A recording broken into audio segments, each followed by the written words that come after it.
Have you ever felt like you were in the room, but not really there? Like your body was present, but your soul had stepped out quietly, unnoticed. You talk, you respond, you smile, but deep down, something is closed, guarded, unavailable, and here's the truth no one talks about. The world doesn't respond to what you say. It responds to what you radiate. Einstein once said, "A human being is part of the whole, called by us universe, a part limited in time and space. But we experience ourselves as something separated, a kind of optical delusion of consciousness. We think we're separate. We think we can shut down, disconnect, go on autopilot, and that it won't affect anyone. But everything is energy. Everything is connected. And your inner availability changes the space around you. Maybe the reason things feel stuck is not because life is against you, but because you've been unavailable to life. Unavailable to feel, unavailable to be seen, unavailable to receive, unavailable to imagine again. Not because you're cold, but because you're tired.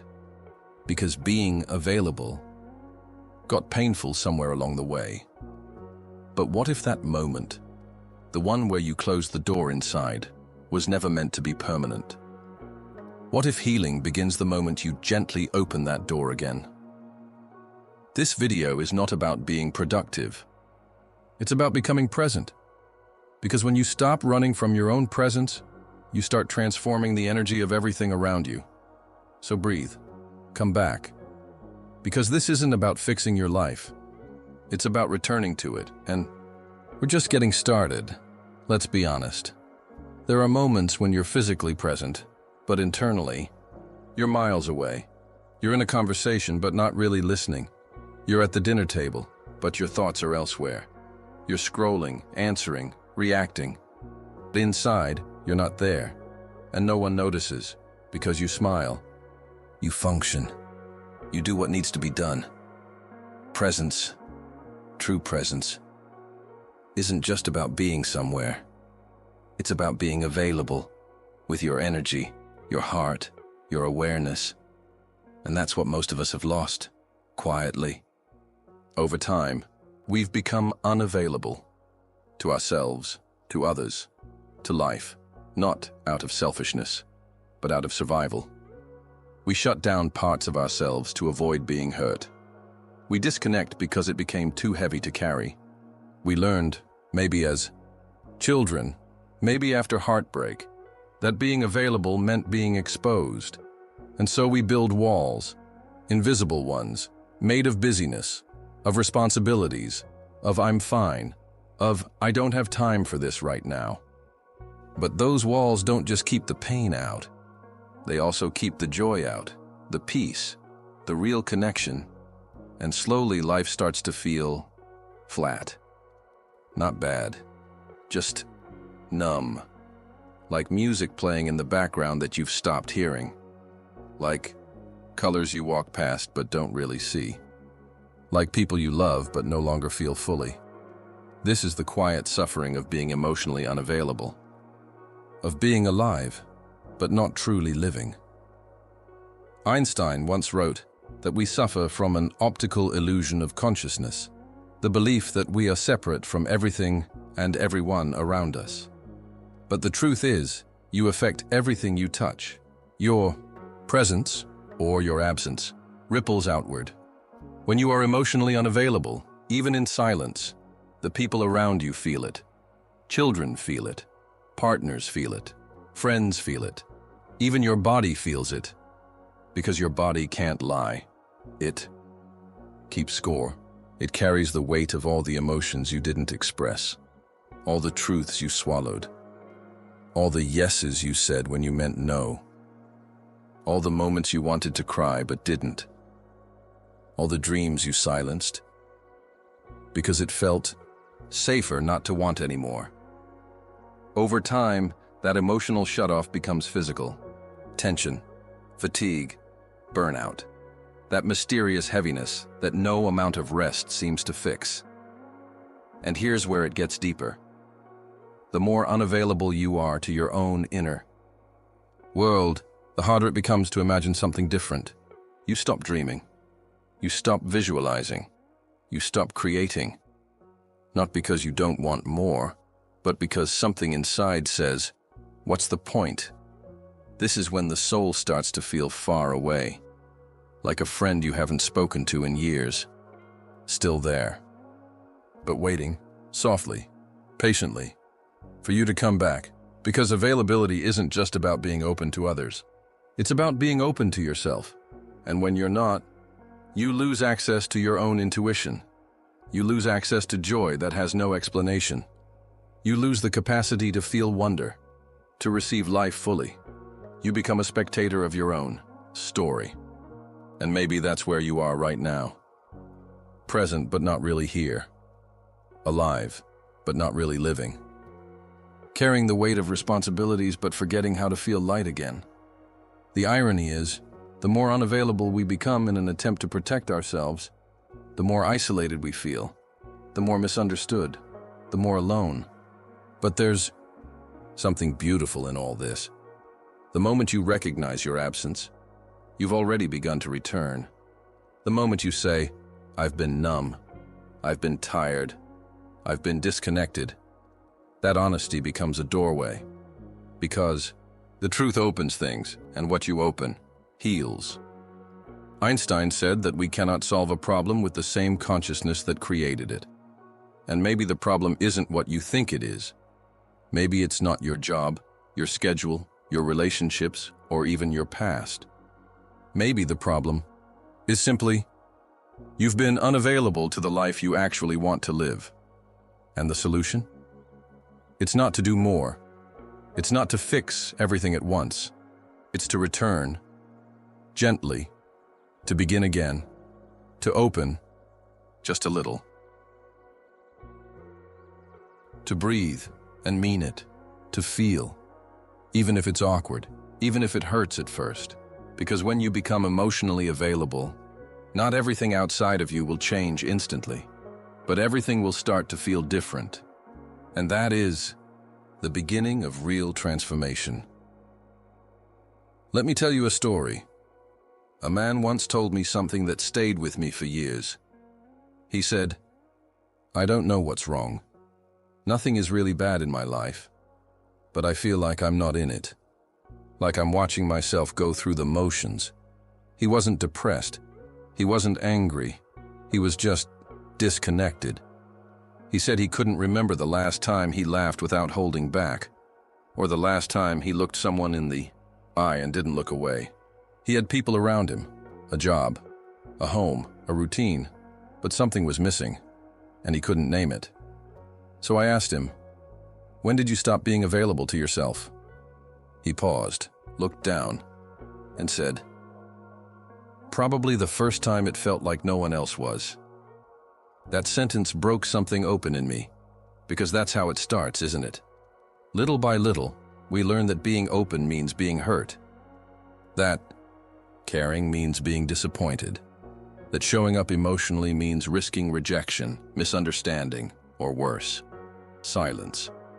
So we retreat. Not all at once, but slowly. We stop sharing the full truth. We stop showing our real face. We start editing ourselves to be more acceptable, more efficient, more tolerable. And eventually, we wake up one day feeling like strangers inside our own lives. We become polite ghosts in our own bodies. We show up at work, at family gatherings, at conversations. But we're not really there. We're on the surface, carefully managing how much of us we let the world see. And here's the danger in that. When you live like this long enough, you forget what it feels like to be truly available. You start confusing numbness with peace. You start calling exhaustion just being busy. You start accepting a version of life that keeps you safe, but doesn't make you feel alive. Einstein once said, "The most important decision we make is whether we believe we live in a friendly or hostile universe." But here's what he didn't say, and what I believe. Before you can decide what kind of universe you live in, you have to decide what kind of inner world you're living in. Because the universe responds to you. Not just your words, not just your affirmations, but your availability. If you're open, the world opens. If you're afraid, the world feels dangerous. If you're numb, the world feels flat. It's not magic. It's not woo-woo. It's resonance. You send out a signal in your body, your tone, your choices. And life, like a mirror, reflects it back. And here's where it gets real. When you decide to become available again, not just to others, but to yourself, you begin to rewire your entire experience. You begin to notice the warmth in someone's voice. You begin to actually taste your food. You begin to breathe like you mean it. You begin to receive love. Not because people suddenly change, but because you stopped blocking it. And no, it doesn't mean becoming overly vulnerable with everyone. It doesn't mean sharing your whole soul on social media. It doesn't mean saying yes to what hurts you. It means being willing to feel again. Being willing to be seen, even just by yourself. Being willing to stop numbing every uncomfortable moment with productivity or distraction. And that's what emotional availability really is. It's not about being soft all the time. It's not about being perfect. It's about choosing to stay open, even after life gave you reasons to shut down. And when you do that, when you become just 5% more available every day, things begin to shift. People feel safer around you. Your relationships deepen or realign. Ideas flow. Synchronicities happen. Your body relaxes, and your imagination wakes up. Because here's the secret. Imagination only flows through availability. You can't visualize a better life if you're not present with the life you already have. You can't create beauty if you're emotionally absent from your own soul. That's why presence is the beginning of transformation. That's why your energy changes the room, even in silence. That's why your return to yourself becomes an invitation for everything around you to return as well. So maybe you don't need to fix anything right now. Maybe you don't need more motivation, more control, more goals. Maybe what you need is to stop hiding from your own light. Because the world doesn't need more noise. It needs more people who are actually here.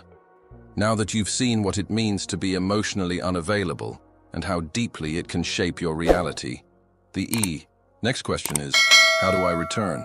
How do I become present again after so long disconnected? The answer is simple. Not always easy, but always possible. And it begins, like most transformations, with a small decision. A decision to show up, to stop hiding, not from the world, but from yourself. So I want to offer you a 7-day practice, a ritual, gentle, quiet, but powerful. It doesn't require a schedule or silence or perfection. It only requires your honesty and your attention.